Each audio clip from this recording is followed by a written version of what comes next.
Dites-moi, c'est vous qui emmenez mon père ramasser les sacs plastiques sur la plage? Et j'en suis fier.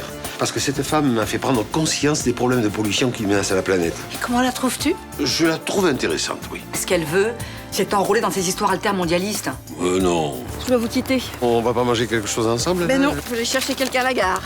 À bientôt. Ouais, ça fait 2 fois qu'elle te plante comme ça, hein. Tout ça parce qu'un de ses copains l'a appelé. Les prises d'otages, ça peut durer des années. Ma seule chance, c'est de m'enfuir d'ici. Mon père est parti sur place pour essayer de le sauver. Une fusillade a éclaté pendant l'évasion. Un des 2 hommes a été grièvement blessé. Lequel? Ton père ou le mien? Je sais juste que le blessé a dû subir une intervention d'urgence avant d'être rapatrié. Merde. T'as pas peur que la situation rapproche un peu trop Rudini, non? Bah ouais, mais bon, je peux rien dire. Papa? Fils. Et mon père? On est vraiment bien sans elle. Qu'on soit noir ou blanc.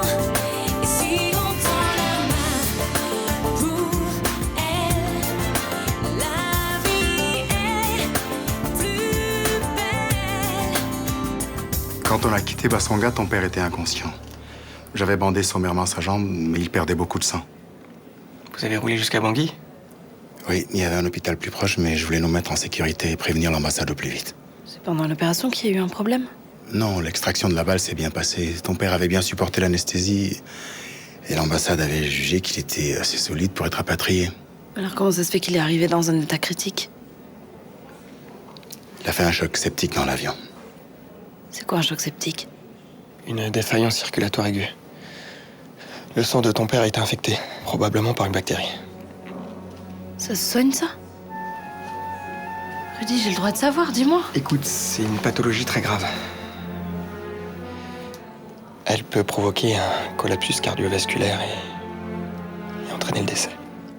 Ils ont effectué les premiers soins dans l'avion, mais ils ne disposaient pas de l'antibiotique nécessaire. On a dû attendre sa longue Provence pour le lui injecter. T'as pu voir le médecin? Oui. Les soins que ton père a reçus dans l'avion ont évité le pire. Ils ont pu l'injecter des vasopresseurs. Il n'a pas eu de défaillance cardiaque ni de crise convulsive. Il va s'en sortir? Les médecins ne veulent pas se prononcer avant d'avoir le résultat des dernières analyses sanguines, mais le pronostic est plutôt bon. Et on sera sur quand? Dans la matinée. Monsieur Chaumette, pouvez-vous m'expliquer ce qui vous a amené en République centrafricaine? Un projet de construction d'hôtel de luxe. Commandité par qui? Un homme que j'avais rencontré en Uruguay. Son nom? Gregorio Alvarez, un homme d'affaires très riche. Il m'a dit qu'il voulait construire cet hôtel près des réserves de la Wanja et il m'a proposé d'en être l'architecte. Et c'est lui qui vous a proposé de partir en Centrafrique? Oui. Une fois là-bas, ça s'est mal passé avec le contact qu'Alvarez avait sur place. Un autre Uruguayen? Non. Un centrafricain, Moji. Continuez. Je croyais que Moji était guide, mais en fait, il vendait des diamants à Alvarez, qui en faisait le trafic. Et comment vous êtes-vous retrouvé prisonnier? Alvarez a disparu et il m'a laissé seul aux mains de Moji. D'après ce que j'ai compris, il a disparu avec les diamants et il a gardé l'argent. Et le fameux Moji espérait se rembourser en exigeant une rançon? Oui. On peut pas continuer plus tard, je suis un peu fatigué là. De toute façon, tout ceci me concerne plus. Ma mission a pris fin avec votre libération. Je vous remercie de tout ce que vous avez fait.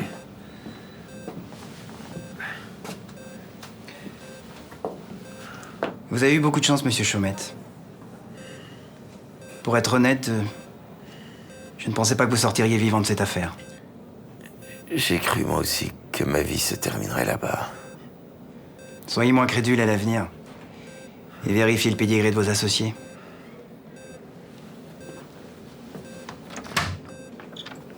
Vous pouvez entrer maintenant. Au revoir, monsieur Chaumette.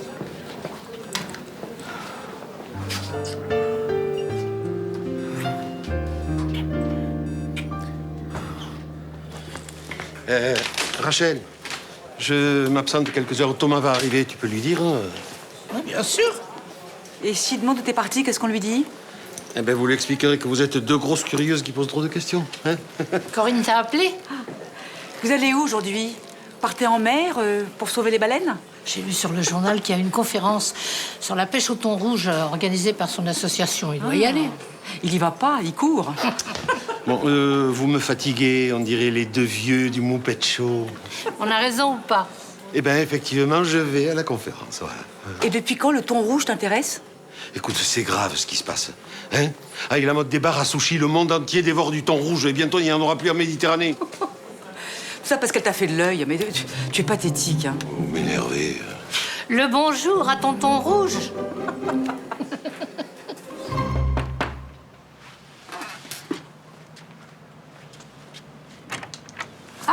Je te dérange? Non, entre. Je finis de regarder un truc sur l'ordi. J'ai reçu une carte de Juliette. Ah ouais? Comment elle va? Je te la lis. Alors, après 15 heures d'autobus, j'ai cru qu'on m'avait amputé des fesses. Mais tout va bien, Prague est une ville magnifique. Bah, au moins, elle a pas l'air de déprimer. Hein. Eh ouais, dis même pas qu'il regrette d'être parti, tu vois. C'est quoi ce truc là Sales Stock Alert, c'est un site? Ouais, c'est un site qui recense tous les objets d'art qui ont été volés. Et pourquoi tu t'intéresses à ça? Tu te lances dans le recel, toi? Non, t'es con. Je vérifie juste un truc. Regarde cette boîte là. Marqueterie 18e siècle, ouais. Ah ouais, 12 000 euros. Nathan m'a montré la même hier. Ouais, enfin, ça doit être une copie, hein. Je crois pas, non. Vu Nathan, à mon avis, ça sent bien l'embrouille. Je l'appelle.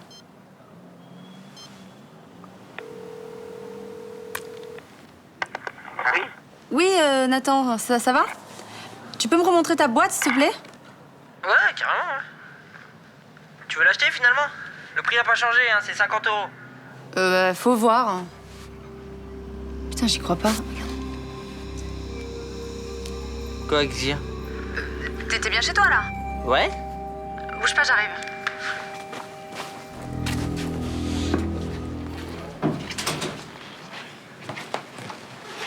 Myrtha, je vous présente Tamara.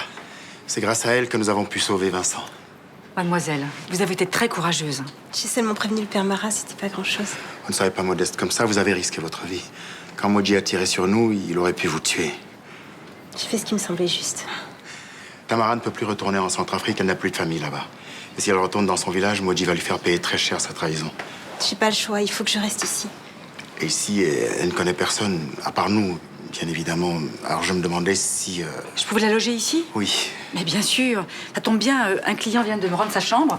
Le ménage a été fait. Elle est pour vous. Je pourrais jamais payer. Mais qui vous parle de payer? Vous êtes mon invité. Vous êtes sûre? Mais oui, tenez, vous êtes ici chez vous. Merci Myrtha, merci mille fois. Ah, je vous en prie. Tout à l'heure, nous irons ensemble à la paroisse pour prendre quelques affaires. Hein. Merci beaucoup. Bonjour. Bonjour Damien. Ah, bonjour Estelle. Rudy n'est pas avec vous? Non, il est resté à l'hôpital. Il est avec Ninon, je suppose? Avec Ninon et Laurence. Ils attendent les résultats des dernières analyses. Très bien, merci. C'est une bonne journée. Au revoir. Au revoir Estelle. Tu l'as trouvé où? Dans une rue près du bahut. Et t'as pas pensé une seconde que cette boîte a été volée? Bah bien sûr que si, tous les objets qu'on trouve par terre ont été piqués, tout le monde le sait. Mais c'est pas une boîte comme les autres, Nathan. Tu vois bien qu'elle est super vieille. Ça saute pas aux yeux. Les flics la cherchent partout. Mais comment tu sais tout ça, toi, d'abord? J'ai entendu des flics en parler lundi. Les autres objets volés Villa Byron ont été retrouvés à 2 rues d'ici. Et les mecs se sont débarrassés de leur butin avant de se faire choper. Voilà. Ah, mais ils se sont fait choper. Ah bah tout va bien. Mais Nathan, c'est super grave de garder cette boîte. Ça s'appelle du recel. Je vais pas la garder, je vais la vendre. Nathan, cette boîte est recensée sur un site d'objets d'art volés. Donc si tu la vends, tu vas te faire choper, c'est sûr. Bon, tu veux que je fasse quoi? J'ai quand même pas la reposer là où j'ai trouvé. Mais tu vas la rendre aux flics. Sinon, tu vas avoir un procès, une amende, des mois de tôle. Super. Non, non, mais je vais pas voir les flics. Hein. J'ai déjà fait assez de conneries, à tous les coups, ils vont dire que je suis complice. Bah, si tu vas toi-même. Bon, tu veux pas y aller, toi? Non, c'est toi qui vas, comme ça, tu leur expliques où tu l'as trouvé. Tu leur dis que, je sais pas, tu leur dis que tu l'as trouvé au pied d'un arbre. N'importe quoi. Tu discutes pas, on y va. Oui, on y va, oui. Merci beaucoup. Bon, c'est vrai, sans vous, Vincent s'en serait probablement pas sorti. Oh, j'ai eu beaucoup de chance, c'est tout. Mais grâce à Dieu, nous sommes tous là. Qu'est-ce que vous allez faire maintenant que tout est terminé? Bon, je vais certainement rester encore quelques jours à Marseille. Et ensuite, vous retournez en Éthiopie. Je sais pas. Votre contrat avec Médecins du Monde est terminé? Non. Non, mais comme à chaque fois, j'ai beaucoup d'appréhension avant de repartir. Oui, retrouver la maladie et la souffrance, c'est pas un voyage facile, c'est vrai. Ouais, quand je suis là-bas, j'ai l'impression de brûler ma vie à toute vitesse. Oh, je suis sans arrêt aux limites de l'épuisement. Ouais, je connais ça. Mais je sais pas si je suis encore capable de supporter ça. Ah, ça, il n'y a que vous qui puissiez répondre à cette question. Et puis en même temps, qu'est-ce qui me retient ici? Ma fille est adulte, j'ai pas de travail et j'ai pas d'homme dans ma vie. Et Vincent? Alors là, il faudrait qu'il ait sacrément changé pour qu'il se passe à nouveau quelque chose entre nous. Vous êtes venu à la conférence parce que je vous ai appelé? Non, même si vous m'aviez pas téléphoné ce matin, je serais venu. En une semaine, vous êtes venu un fervent défenseur de la planète. Non, pas jusque-là, je m'informe, c'est tout. Vous avez regardé les papiers d'inscription à notre association. Oui, mais ça m'intéresse pas. J'ai un café à tenir. Pourtant, ce matin, vous avez pu vous libérer pour venir à la conférence. Je sais pas si j'ai bien fait. Pas très raisonnable d'avoir laissé mon fils tout seul pendant le coup de feu. Oh, il est grand. Il peut se débrouiller tout seul. Vous savez ce que c'est, un restaurant à l'heure de midi, oui? Bah oui, un peu. Quand j'étais jeune, j'ai travaillé dans un bar pour me faire de l'argent de poche. Alors, vous êtes capable de comprendre que Thomas a dû avoir un déjeuner difficile, hein? Roland, qu'est-ce qui se passe? Vous faites la tête depuis tout à l'heure. Oui, mais j'ai l'impression d'avoir perdu mon temps alors que je croule sous le travail, voilà. Vous avez perdu votre temps en venant à cette conférence ou vous perdez votre temps avec moi? Les deux. Vous n'avez pas aimé que je vous plante hier après-midi? Ah, ça, c'est le moins qu'on puisse dire, oui. Roberto arrivé à la gare et... Bon, vous avez dû vous en apercevoir, je n'ai plus 16 ans. Alors, votre petit jeu de midinette, là, ça ne m'intéresse pas. Mais comment ça, mon petit jeu de midinette? Bah oui. Tantôt je lui fais au charme, tantôt je joue l'indifférence. Tiens, si j'essayais de le rendre jaloux avec Roberto... hein.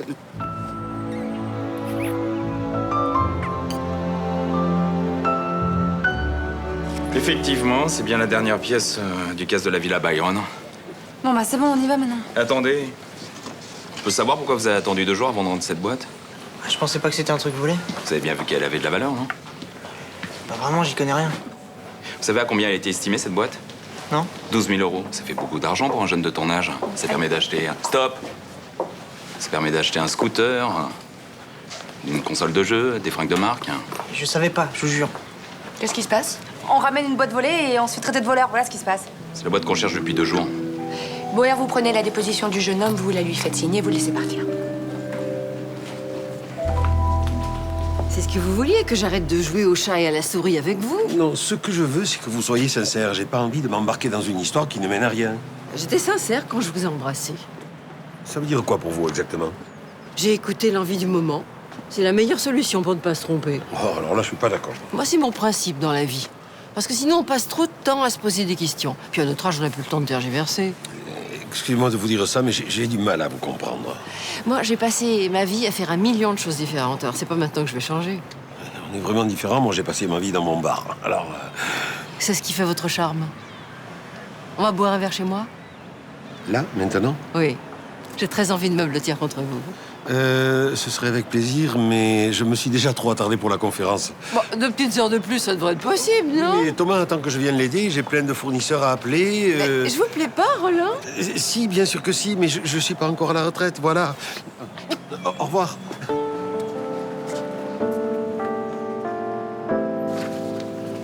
Bon, je peux y aller maintenant? Absolument. Mademoiselle Nasri, je peux vous parler 1 minute? Je t'attends dehors.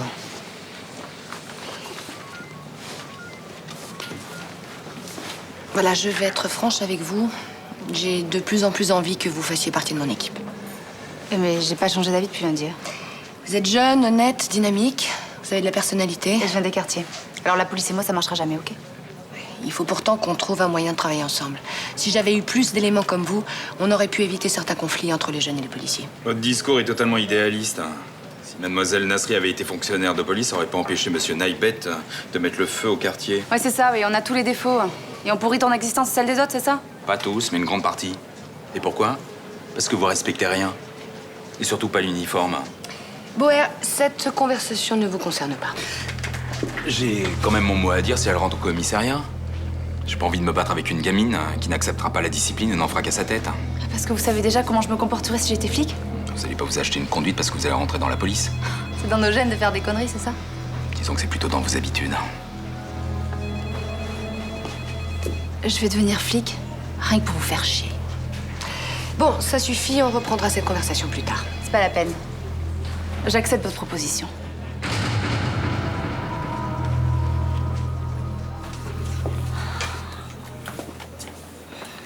Oh, t'as trouvé?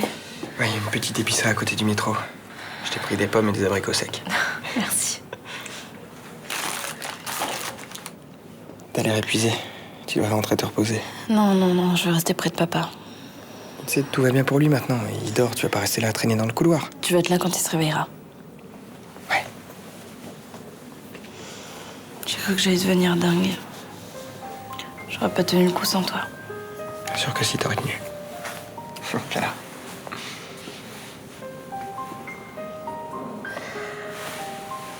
Tu devrais aller rejoindre Estelle.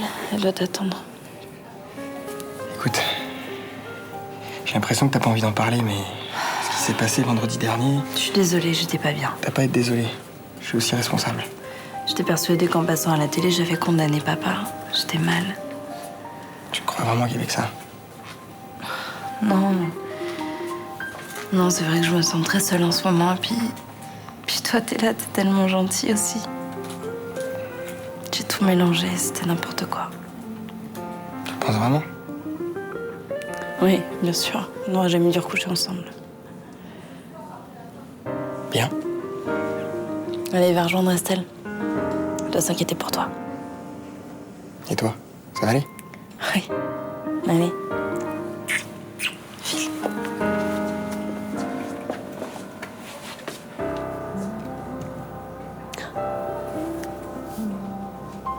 J'ai vu Malik et il m'a parlé de ton intention de laisser tomber Phénicie et...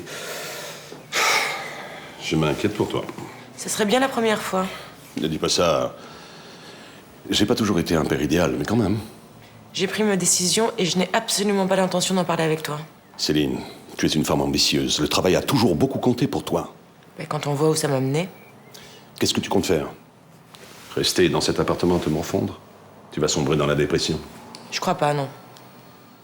Tu es en train de chercher un autre travail? Ça te regarde pas. Tu as le loyer de cet appartement à payer, tu as des frais, tu as un train de vie, Comment tu vas faire? J'ai mis assez d'argent de côté pour tenir au moins un an. On s'est battu pendant des années pour cette boîte. Tu ne vas pas tuer Phénicie sur un coup de tête. Écoute, si ça te tient tellement à cœur, tu n'as qu'à reprendre les rênes toi-même. Moi, je veux plus en entendre parler. Tu parles sérieusement? Oui. Je suis même prête à te signer les papiers. Je me contrefous de ce qui peut arriver à cette boîte. Ça m'étonnerait. Et pourtant, c'est la vérité. Alors maintenant que tu as eu ce que tu voulais, tu es gentil, tu sors de chez moi.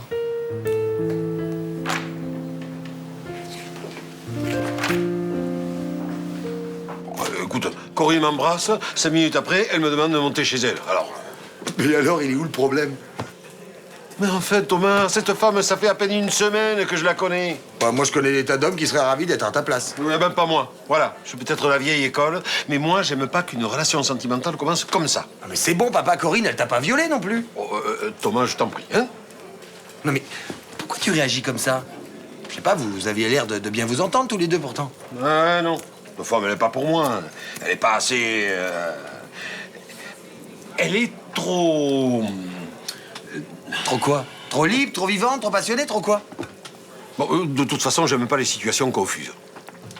Ouais. Tu veux que je te dise, papa?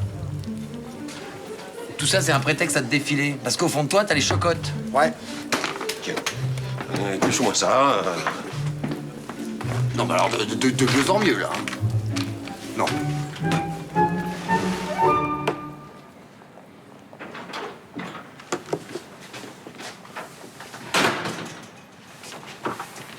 J'ai essayé plusieurs fois de t'appeler, mais ton portable était coupé. On n'a pas le droit d'utiliser un portable dans l'enceinte d'un hôpital. Ouais, enfin, t'aurais pu sortir pour m'appeler. Enfin bref, c'est pas grave. L'important, c'est que ton père et le père de Ninon soient sains et saufs. Ouais. T'as l'air épuisé. T'as même pas pu dormir 1 heure ou 2. Non. Et Ninon, elle a tenu le coup? Un peu à bout de nerfs, mais ça va. Tu sais, c'était dur pour moi de vous avoir ensemble. Si tu veux savoir, on était comme deux zombies dans un couloir d'hôpital. Et sa mère nous a pas lâchés. Ça peut te rassurer. J'imagine bien que vous n'avez pas couché ensemble. C'est juste que toute cette histoire a dû vous rapprocher encore plus. On s'est soutenus, c'est normal. On savait que nos deux pères étaient en danger. Je sais que c'est égoïste vu les circonstances, mais dès que t'es avec Ninon, j'ai toujours peur de te perdre. T'as pas de raison d'avoir peur. Il se passera plus jamais rien entre elle et moi. Tu vas redevenir comme avant, alors. Ouais.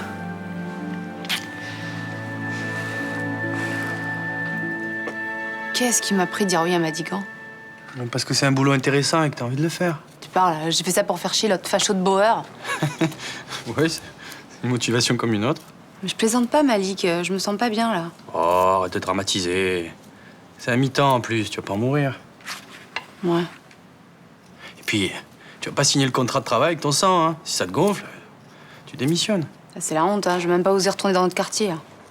Parce que tu crois que tu es la première à entrer dans la police. Mais c'est ta faute tout ça aussi, avec ton obsession que je sois quelqu'un de clean, de respectable. Non, c'est pas du tout. Si. Tu veux toujours que je te ressemble, que je sois comme toi, bien insérée dans la société, avec un mec bien propre sur lui, avec un boulot qui fasse plaisir aux grands-mères. T'es pas non plus une rebelle, hein. Plus que toi déjà. Je te rappelle que t'as commencé à dire les pires horreurs sur la police quand t'étais avec Zach. Bah, je l'ai pensé déjà depuis longtemps. Hein. Ouais, mais t'étais moins virulente. Bah, tout ça, c'est parce que j'osais pas l'ouvrir, c'est tout. Bon, tu me gonfles. Si tu veux pas être auxiliaire de police, tu appelles le commissaire et tu lui dis que tu refuses le poste. Ouais, mais ça va me taper la honte. Surtout vis-à-vis de Bauer, il va se foutre de moi. Hein. Ah, ça, c'est sûr. Si tu te dégonfles, il va pas te louper. On va se régaler.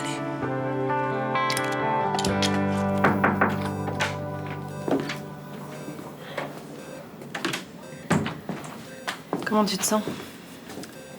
Comme une vieille chaussette au fond du lave-linge. Le médecin a dit que tu te sentirais beaucoup mieux demain. J'espère. Tu reviens de loin, tu le sais. Je sais. Et plus j'y pense, plus je crois que c'est ce que je voulais. Mourir? Non. Toucher le fond. Depuis ces 6 derniers mois, ma vie n'a été qu'une succession d'erreurs. Excuse-moi de te dire ça, papa, mais la faute à qui? Je sais, je suis responsable de tout ce qui s'est passé. Comment est-ce que t'en es arrivé à t'associer avec cet Uruguayen? Tu t'es pas méfié? Non. Mais quand même, cette histoire d'hôtel de luxe dans un pays instable politiquement, ça t'a pas semblé foireux? J'ai pas voulu me poser la question. Je me suis laissé couler, j'ai suivi ce type que je connaissais à peine. Je suis allé dans un pays quasiment en guerre. Et t'as pas pensé à ce que je vivais, sans aucune nouvelle de toi? Je suis désolé. J'ai fait ce qu'il fallait pour toucher la mort du doigt, je le sais. Et pour répondre honnêtement à ta question, c'est vrai, j'ai pas pensé à toi. Aucun mail, aucun coup de téléphone. Enfin, quand t'as débarqué à Paris, papa, t'aurais pu m'appeler quand même. Oui. Tu sais, les plans foireux, ça peut arriver à tout le monde. Mais oublier ceux qu'on aime, c'est pas cool. Ça n'arrivera plus jamais. Et comment tu peux en être aussi sûr? Parce que je vais radicalement changer de vie.